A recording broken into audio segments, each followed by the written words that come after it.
Assalamu alaikum. This is Tahir Afaki and you are watching my channel Wide Vision. हमारा आज का मौजू है एथीज़म। एथीज़म बुनियादी तौर पर एक ग्रीक वर्ड थियोस से निकला है जिसका मतलब है गॉड यानी खुदा। थीइज़म का मतलब है एक खुदा को मानना और उस पर ईमान लाना। इंग्लिश में जिस वर्ड से पहले ए आ जाए इससे अगले लफ्ज की नफी हो जाती है। यूं एथीज़म का मतलब है खुदा को ना मानना, एक खुदा का इनकार करना। वेन हार्वे एथीज़म की तारीफ करते हुए लिखते हैं, atheism in the broadest sense is an absence of belief in the existence of deities। यूं ये कहा जा सकता है कि एथीज़म का मतलब है खुदा के वजूद की नफी करना। यूं अथीस्ट वो लोग हैं जिनका अकीदा है कि खुदा है ही नहीं, ये लोग खुदा के वजूद के मुनकर होते हैं। इनका कहना है कि ये कायनात खुद ब खुद वजूद में आ गई है, इतने भी अमल हो रहे हैं ये खुदकार अंदाज में होते हैं। इस अकीदे के हामिल लोगों की बड़ी तादाद मगरिब में है। गैलप के एक मुख्तात सर्वे के मुताबिक 2017 में इनकी तादाद 9% थी। एग्नोस्टिसिज्म। एग्नोस्टिसिज्म एथीज़म के बाद दूसरा मशहूर अकीदा है। एग्नोस्टिसिज्म ग्नोस्टिक से निकला है। ग्नोस्टिक का मतलब है नॉलेज लाइट और एग्नोस्टिक का मतलब है ला इल्म ना मालूम, यानी इस बात का इल्म ना होना कि खुदा है कि नहीं है। थीइज्म का मतलब है खुदा है, एथीज्म का मतलब है खुदा नहीं है और एग्नोस्टिसिज्म का मतलब है कि श्योर नहीं खुदा है कि नहीं।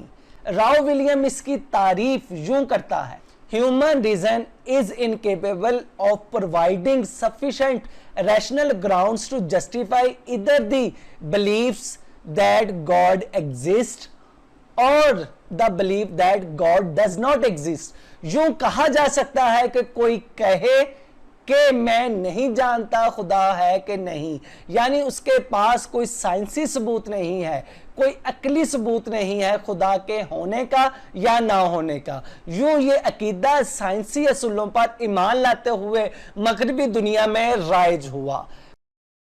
सेकुलरिज्म। सेकुलरिज्म एक पॉलिटिकल फिलॉसफी है जिसका मतलब separation of religion and state है। सेकुलरिज्म की इस्तिलाह सबसे पहले बरतानवी मुसन्नफ जॉर्ज हॉलीऑक ने 1851 में इस्तेमाल की। उसने इस इस्तिलाह के जरिए समाजी निज़ाम को मजहबी इखलाकियात से अलग करने की हमायत की।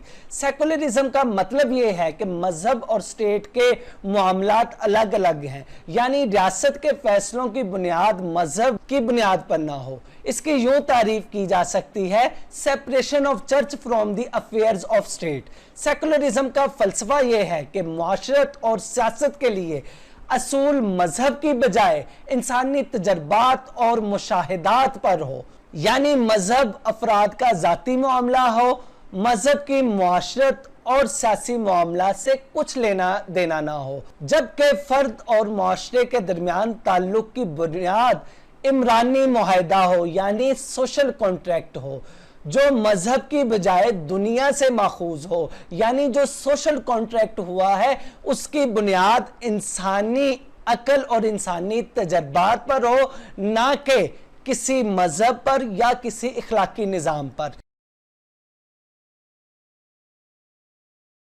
सेकुलरिज्म की इकसाम। सेकुलरिज्म की दो इकसाम है, हार्ड सेकुलरिज्म और सॉफ्ट सेकुलरिज्म। हार्ड सेकुलरिज्म मजहब के बिल्कुल खिलाफ है। ये मजहब को रियासत में गैर कानूनी करार देता है और तमाम मुमकिन ज़राए से इसे दबाने की, इसे सप्रेस करने की कोशिश करता है और लादीनियत की तरवीज करता है और रियासत को एक प्योर सेकुलर स्टेट बनाने के लिए रियासत का जबर इस्तेमाल करता है। फ्रांस में इस किस्म का सेकुलरिज्म राइज है। सॉफ्ट सेकुलरिज्म बिल्कुल कोल्ड हार्ड सेकुलरिज्म के उलट है। सॉफ्ट सेकुलरिज्म की बुनियाद टॉलरेंस और लिबरलिज्म पर है। इसमें मजहबी आज़ादी भी हासिल होती है, साथ साथ आप कुछ भी करने में आज़ाद होते हैं। आप इनफरादी तौर पर, मुआशी तौर पर, माशरती तौर पर और सियासी तौर पर मुकम्मल तौर पर आज़ाद होते हैं। सेकुलरिज्म का ये वर्जन अमेरिका में पाया जाता है। दोस्तों, ये था हमारा आज का मौजू। आपके कमेंट्स और फीडबैक के हम मुंतज़िर रहेंगे।